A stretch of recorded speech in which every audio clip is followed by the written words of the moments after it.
Hi and welcome to my YouTube channel. In today's video, I want to talk about 4 different ways to drive traffic to your Etsy shop, since some people asked me that in the comments. But before we start, I want to know where you are on your Etsy journey. I started my Etsy shop in May 2023, so I have my Etsy shop almost 1 year. I can't wait to give you a 1-year update very soon. I sell digital products in the productivity space. It's very competitive, but so far I made over 2,000 sales and I have about 240 listings in my Etsy shop. Subscribe to my channel if you're interested in my journey, but also if you want to learn more about Etsy and in general how to create different income streams, because that's the goal of this channel. I want to create multiple income streams, but I'm not someone who has success overnight. I advocate on this channel to be consistent, to persevere, and to be patient. If that sounds a little bit like you, then this channel might be for you. If you're at the very beginning of finding out what kind of digital products you are interested in, then find a link in the description below with 50 digital product ideas. And if you haven't started your Etsy shop, you can open your Etsy shop with another link in the description below and you get 40 free listings when you open your shop. Let's start with 4 different ways how you can drive traffic to your Etsy shop. Number 1, which might be familiar to you, but it is Etsy SEO. I find this is one of the most important things you can do and one of the most powerful things you can do as well. So even if it annoys you to hear more about Etsy SEO, it is definitely worth spending some time with what you can do to improve your shop overall, to improve every single listing. So when I talk about Etsy SEO, what do I mean with that? First of all, you have your product, let's say your digital product. You want to make sure that all the relevant keywords are in the title of your digital product. You have 140 characters, so try to fill all of these in because every single keyword counts in your title. Then you have a description of your product. Make sure that the keywords in the title are also mentioned in the description, but rather than just having those keywords as keywords, try to incorporate them in the text so you know when someone reads it, it flows nicely and they just don't read the keywords by itself. And last but not least, when you have a listing, also use all 13 tags you have for each listing, because that gives you another opportunity to fill in that listing with keywords. Etsy needs to learn what your listing is about, what kind of product it is, so it knows what customer to target as your audience. And of course, every listing needs great images and you should also add a video. So these are all the keywords you need for a listing for one single product, but also make sure that your shop overall is optimized with keywords. So you have a description of your shop, you have the name of your shop, you have an about section where you can also put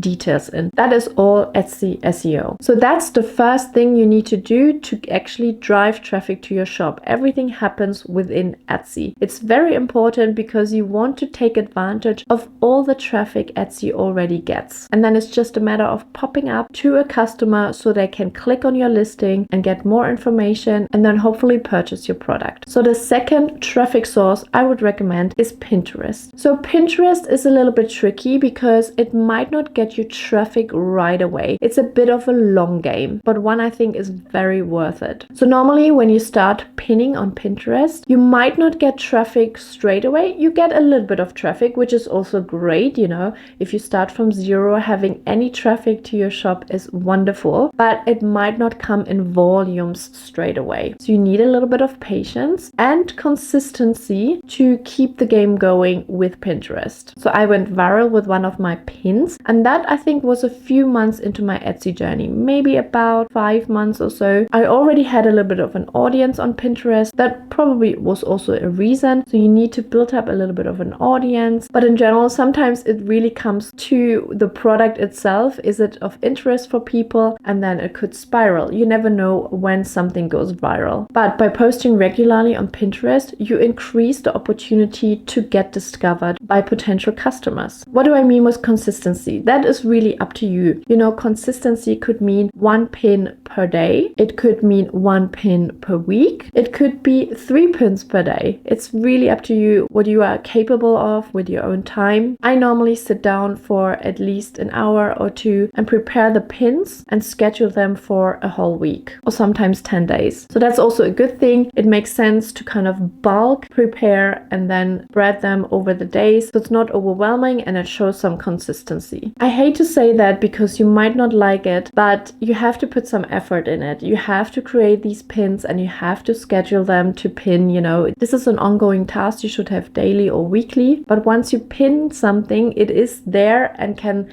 get traffic over time. So that's a positive. You never know when one of your pins could go viral. But personally, I stopped pinning my listings on Etsy on Pinterest because I do have a Shopify website and I'm trying to drive traffic to my website rather than to Etsy. It is sometimes hard to decide because Etsy definitely works much better for me than Shopify at the moment. But at the same time, I want more people to come to my website. I have to start somewhere, and it is now Pinterest, and I have to decide, do I pin my Etsy products on Pinterest or do I pin my Shopify product? It's the same product, so that doesn't make really a difference, but it's obviously the link which is different. So either they go to Shopify or they go to Etsy. So at the moment, I concentrate more on Shopify, but Pinterest in general is a great source to drive traffic to whatever it is, your Etsy shop, your website, etc. Another social media channel I'm concentrate on is TikTok. And let me tell you, TikTok is really hard.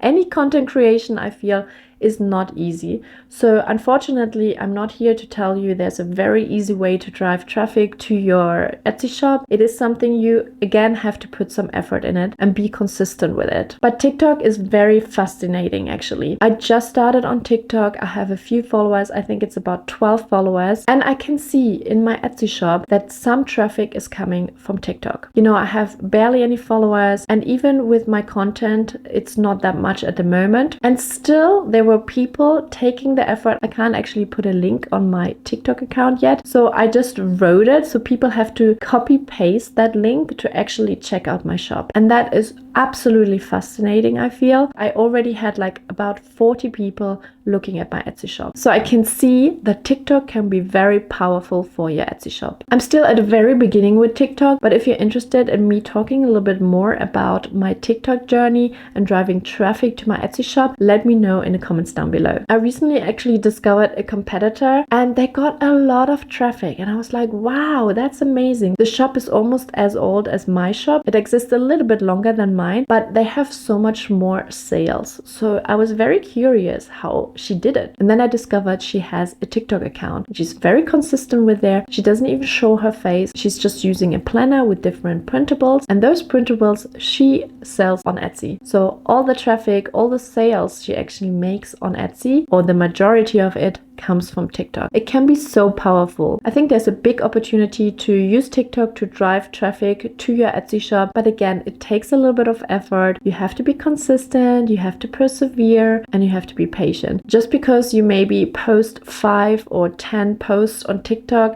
doesn't guarantee you all the traffic. You have to continue, and then over time, it will show results. Last but not least, I want to talk about email marketing, which can also drive traffic to your shop. Building an email list is not that easy. I think everything I say today is not easy, but I just want you to really face reality that these things are not as easy as so many say in their videos. I think if you really set your expectations and say, this is going to be hard, but I can still do it. I can do hard things. You're much better off than thinking, oh, everyone has an email list and it's so easy. Get 1,000 subscribers in 30 days. It sets false expectations, and then you're really disappointed, and then you give up, because that's what happens all the time. But with email marketing, you can slowly grow your email list. You give an incentive for people to sign up to your email list, and then you use this email list to send out your product offers. Obviously, send value in general with that email. I'm not going into detail what to put in that email, but sending an email gives you an opportunity to sell your products, to drive traffic back to your Etsy shop. So yeah, these are the 4 ways I'm using at the moment. It is Etsy SEO, Pinterest, TikTok, and email marketing. Which one do you prefer? Let me know in the comments down below. I hope this video was useful for you. I hope you don't mind that I'm not only talking about easy, super easy ways where you barely have to do anything and then you get all the results. I hope you don't mind that I actually highlight that it is a bit hard work. I hope you don't mind that I repeat myself over and over again by saying you have to be consistent, you have to persevere, and you have to be patient. I hope we can go this journey together. Thanks for watching, and I hope I see you in my next video.